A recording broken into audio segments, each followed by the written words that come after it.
મિત્રો, આપણા લોક સાહિત્યમાં ઘણી બધી લોકવાર્તાઓ છે. એ પૈકીની મુખ પાટીની એક લોકવાર્તા છે હિરણપરી અને કુરાણી, જેને ખોડીદાસ પરમારે શબ્દરૂપ આપેલું છે. એ વાર્તા આજે આપણે સાંભળવાના છીએ. રાય રાજાને તો બે કુંવરડા, રૂડા રૂપાળા, ને એને ભાળીને ભૂખ ભાંગે એવા નમણ નાકાળા અને પૈંડે પહોંચવાન. એમાં મોટાનું નામ ગુમાનશંગ ને નાનાનું નામ અભેશંગ. દી ઉગ્યાથી આંચમાં લગડ, બે કુંવરડા બાપના રાજમાં હે ને ખાઈ પીએ ને લીલા લહેર કરે. બે કુંવરમાં નાનો અભેશંગ ભારે જીવરો ને તરવરાટ વાળો, પણ મોટો ગુમાનશંગ તો પડી પેપડી, આળસનું ઘોયું. રાજકાજ કે કામકાજમાં એનું મન ખૂપે નહીં. રાય રાજાને એક દિન હમે વિચાર થયો કે કુંવરડા થયા છે તો મોટા, હવે એને પરણાવવા પ્રગટાવા જોહે. પણ મોટો ગુમાનશંગ જોણ જોયણ રૂપાળો દિહે છે ખરો, પણ બોલતા ચાલતા એના લખણ કળાઈ જાય. રાજકાજમાં ને કામકાજ એ ખોટો રૂપિયો છે. ઊંઘણશી ને આળસુ હોવાથી રાજગાદીના રખવાળા પણ એનાથી નહીં થાય. ત્યારે નાનો કુંવર અભેશંગ આનંદી ને દલગજો છે, રાજકાજ કરવામાં ચતુર નીવડે એવો છે. પણ મોટાને મૂકીને નાનાને ગાદી આપી કેમ? વળી અન્ય રાજની કન્યા કુંવારીઓના માગા પણ આવે, પણ જેવા આવનાર પંડ્યા અને ગઢવી નાના અભેશંગને જોવે કે એને જ પસંદ કરે. હું બાપ જેવો બાપ, બે યાક હરખી, મારે તો મોટો પ્રથમ, ભલે ને પછી ગાંડો ઘેલો કે અડિયલ હોય. આમ વિચાર વમળની ઘમસાણે હામાં ભરતા ભરતા 6 મહિનાના વાણા વાઈ ગયા. આગેની ખંભાવતી નગરીના રાજાએ પોતાની બે કુંવરીઓના ગુમાનશંગ અને અભેશંગ માટે નાળિયેર મોકલ્યા. બે કુંવરીઓ રૂપે રંભા જેવી, નામે મોટી ગુમાનબા અને નાની માનબા. ફઈએ ગુણ લખણ વર્તીને નામ ઠેરવા હોય એવી આ કુંવરીઓ. મોટી ગુમાનબા તમોગુણી, આળસુ ને બુદ્ધિ બળે થોડીક જાડી મોટી, ખાઈ પીએ ને એને આનંદ કરે. જ્યારે નાની માનબા ભારે ચતુર ને બુદ્ધિવાળી, ગાનતાન બજાવવામાં ચતુર, નાચ ગાનમાં કલા નિપુણ અને હામાવાળાને પગથી માથા ઊંધી જોઈને તરત એના પારખા લઈ લે એવી કુશળ. રાય રાજાને તો બે નાળિયેર સ્વીકારી લીધા. વેવિશાળ નક્કી થતા તો રાજમાં હવે લગ્ન પ્રસંગ માટે તડામાર તૈયારીઓ થવા માંડી. દૂર દેશાવર પારકા પાદર જાન લઈને જવાનું હોય.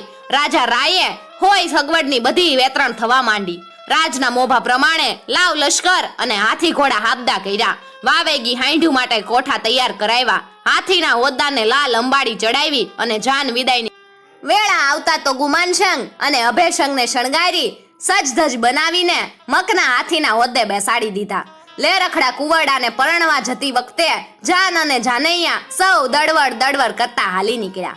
સૂરજ નારાયણને મેર બેસવાનું ટાણું થયું. એ વેળાને માથે કુંવરિયાની જાન એક અઘોર જંગલને માથે આવી પૂગી.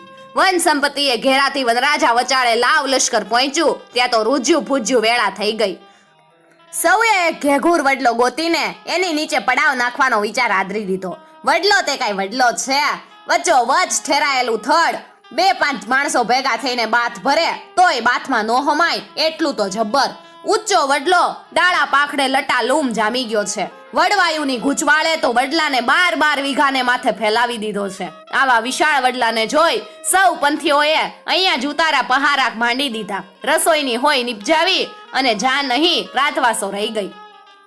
વાળું પાણી ઉકેલીને સૌ સુવાની સગવડ કરવા લાગ્યા અને બે વરરાજા વડના થડના ઠેરાણે ઢોલિયા ઢાળી દીધા. માથે 1.25 મણની મશરૂની તળાઈ, ગલવટ, ગાલ મસૂરિયા, ભેરવગઢના ઓછાડ પાથરીને લાડા કુંવરને પોઢાડી દીધા.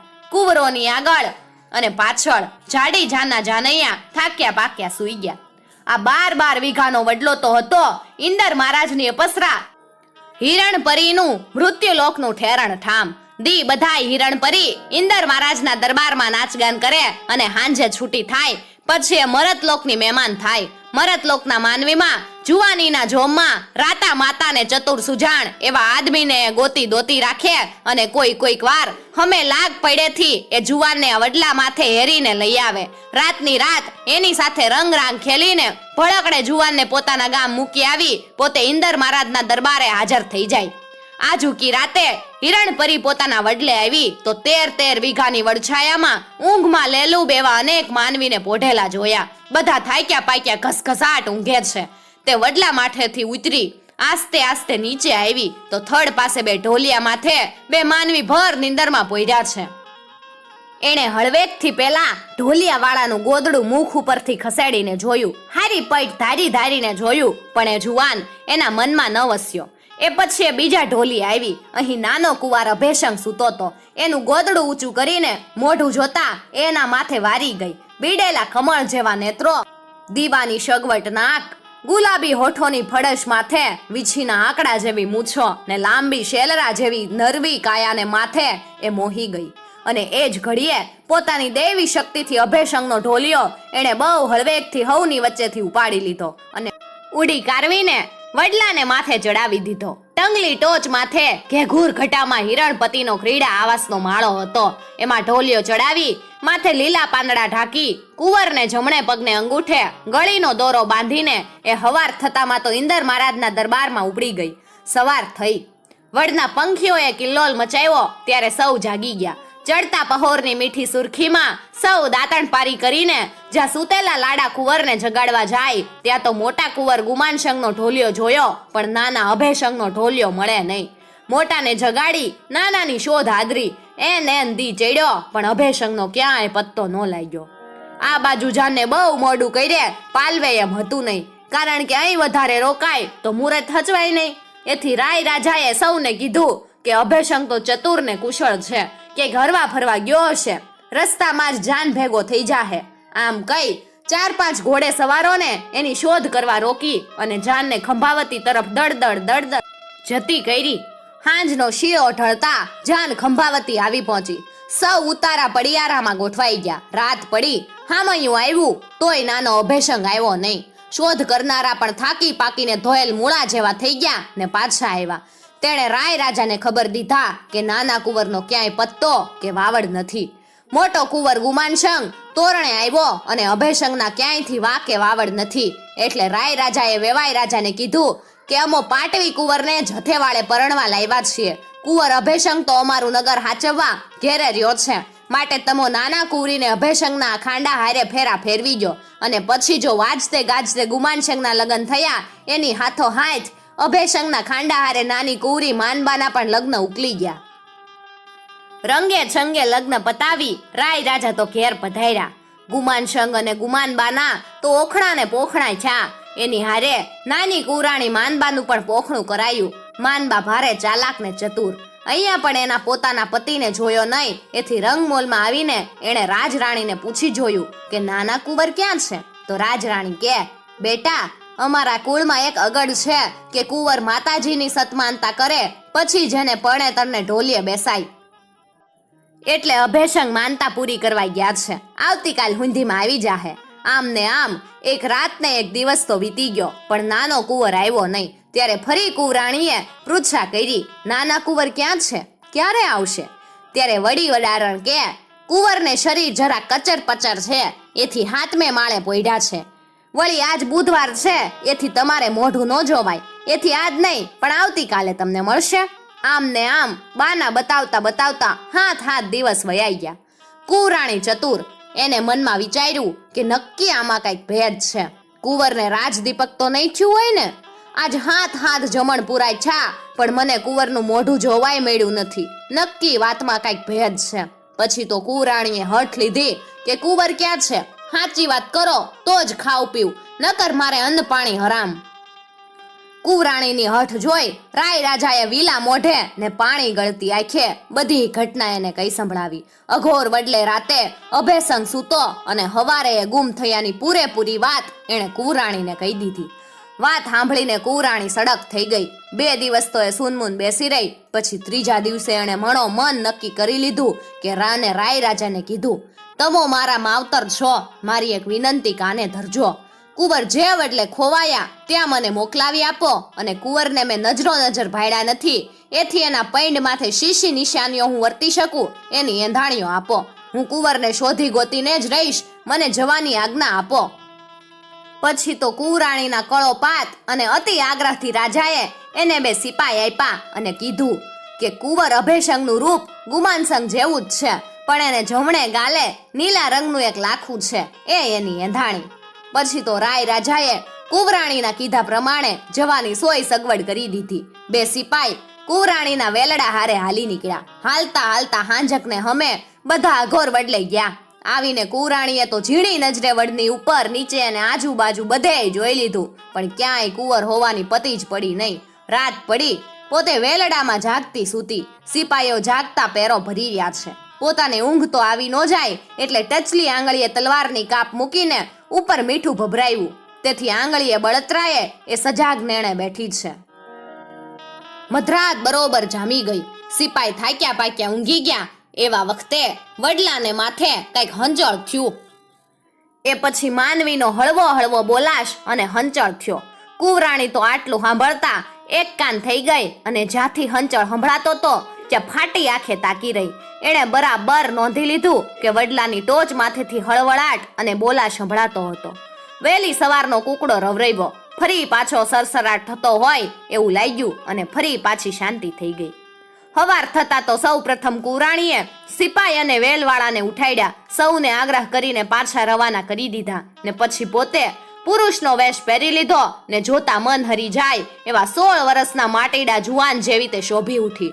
હથિયાર પડિયાર બાંધી એ સડસડાટ કરતી વડની માથે ચડી ગઈ. ટંગલી ટોચે આવીને જોયું તો ડાળા પાંખડાની ઘૂંચાવળ કરીને રૂપાળો માળો તૈયાર કરેલો પાસે ગઈ. પાંદડા ખસેડીને આસ્તે આસ્તે માલિપા જોવે તો એક ઢોલિયા માથે એક રૂપાળો જુવાન આદમી ઘસઘસાટ ઊંઘે છે. એ માળામાં આવી સૂતેલા આદમીને જોયો. બરોબર ગુમાન સંગ જેવું જ રૂપ, પણ જ્યાં બીજી બાજુ ફરી કે જમણે ગાલે નીલવણું લાખું જોયું અને વર્તી ગઈ કે આ તો એનો જ પતિ છે.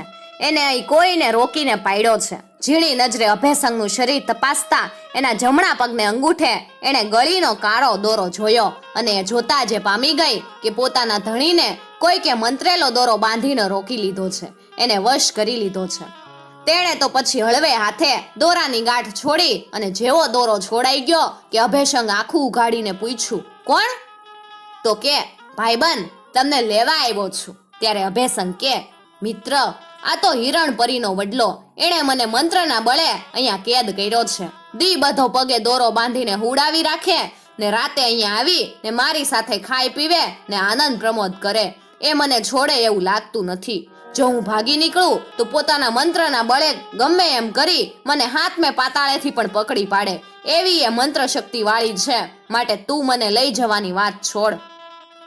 ત્યારે કુંવરાણી કે હિરણપરીની સામે હું લડીશ, તમને છોડાવીશ. તમો મનથી તૈયાર થઈ જાવ.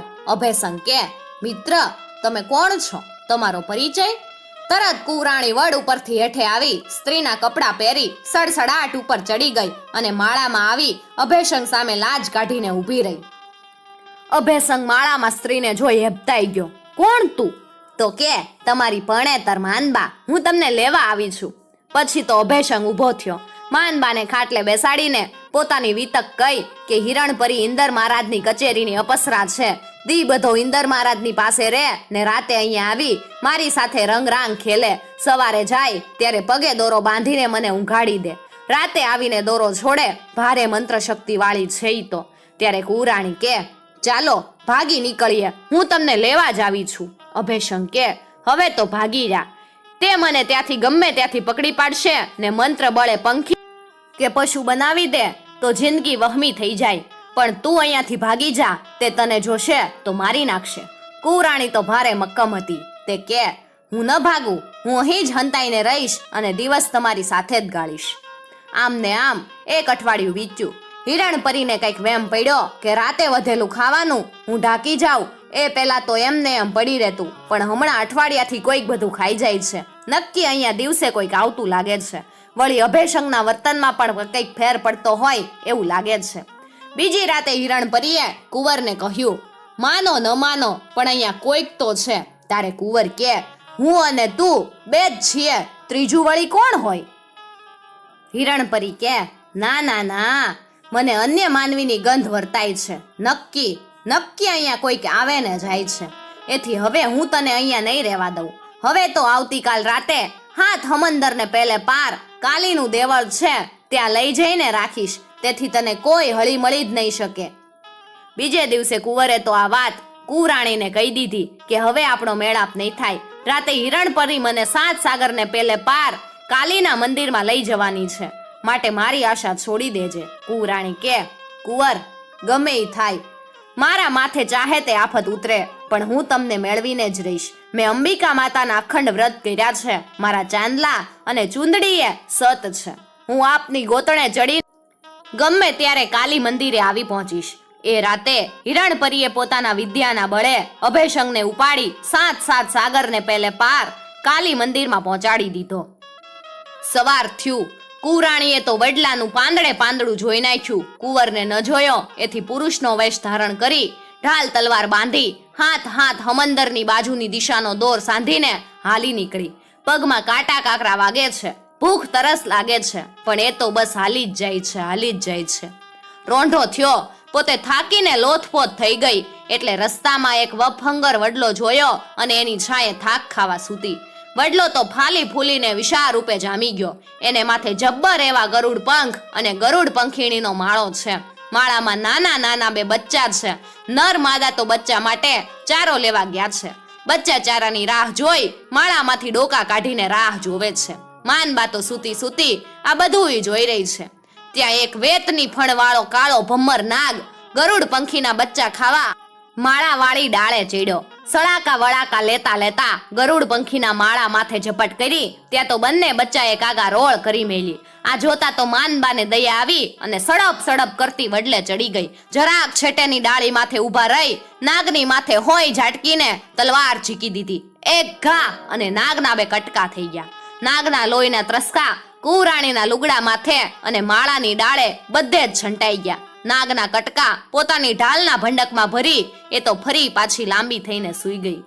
નાગ મરતા એનું લોહી માળાની ડાળે રગેડા બંધ રીતે ઉતર્યું હતું. બચ્ચા પણ બીકના માર્યા માળાની ખૂણકીમાં લપાઈને બેસી ગયા. હાંજકને હમે ગરુડ પંખ અને ગરુડ પંખીણી બચ્ચા માટે ખાવાનું લઈને આવતા હતા. એણે જોયું તો વડલા નીચે લોહિયાળ લુગડે કોઈક માણસ સૂતો છે અને માળા ફરતું લોહી છે. એથી ગરુડ પંખે માની લીધું કે આ માણસે મારા બચ્ચાને મારી નાખ્યા છે, માટે લાવ પહેલા તો એને મારા નખે અને ચાચે પૂરો કરું, પછી જ માળા માથે જાઉં. ગરુડ પંખીણી કે હું તો કહું છું કે પ્રથમ માળો જોવો, બચ્ચા સંભાળો ને પછી હુતેલા માણસને મારો. ઉતાવળે પગલું ન ભરો. બધાય માણસો કઈ ક્રૂર ઘાતકી ન હોય. થોડોક હાંસતો પડેલો ગરુડ અને પંખીણી 2 હાંચ ભર્યા માળામાં આવ્યા. ખૂણામાં લપાઈ ગયેલા બચ્ચાને મા બાપને જોઈ અને જીવમાં જીવ આવ્યો. એ ખૂણામાંથી બહાર આવ્યા અને એમણે માળા માથે નાગ આવ્યો અને એને કોઈક માણસે મારી નાખ્યાની માંડીને વાત કરી. નર માદા બંને ખુશ થઈ ગયા અને એ જ ઘડીએ ખાજ માળામાં મૂકી પંખી અને પંખીણી માણસ સૂતો હતો ત્યાં આવ્યા. માણસ તો ઊંઘી ગયો હતો એથી એની માથે પાખો ફફડાવી એને જગાડ્યો. કુરાણી તો ઝબકીને જાગી ગઈ. માથા માથે પંખીનો ફફડાટ જોઈ તે બેસી ગઈ. તરત તલવાર સંભાળી. ત્યારે ગરુડ કે હે મનુષ્ય લોકના માનવી, તું બીશ નહીં. અમારા બચ્ચાને તે બચાવ્યા છે એથી અમે દેવલોકના ગરુડ પંખી અને પંખીણી તારી માથે ખુશ છીએ. કઈક માગી લે. શું ગરુડ પંખી અને પંખીણી કુરાણીને પોતાના પતિ સુધી પહોંચાડવામાં મદદ કરી શકશે? શું હિરણપરીની સામે કુરાણી જીતી જશે, પોતાનો પતિ પાછો મેળવી લેશે? શું આટલી આસાનીથી જ કુરાણી પોતાના પતિને મેળવી લેશે કે હજુ વધારે દુઃખ સહન કરવું પડશે? આ બધી જ વાતો હવે પછીના વિડીયોમાં જોઈશું. એટલે મિત્રો, હજુ સુધી જો ચેનલ સબસ્ક્રાઇબ ન કરી હોય તો ચેનલને જરૂરથી સબસ્ક્રાઇબ કરી અને સાથે આપેલું બેલ આઇકોન પ્રેસ કરજો, જેથી પાર્ટ 2 ની નોટિફિકેશન સૌથી પહેલા તમે મેળવી શકો.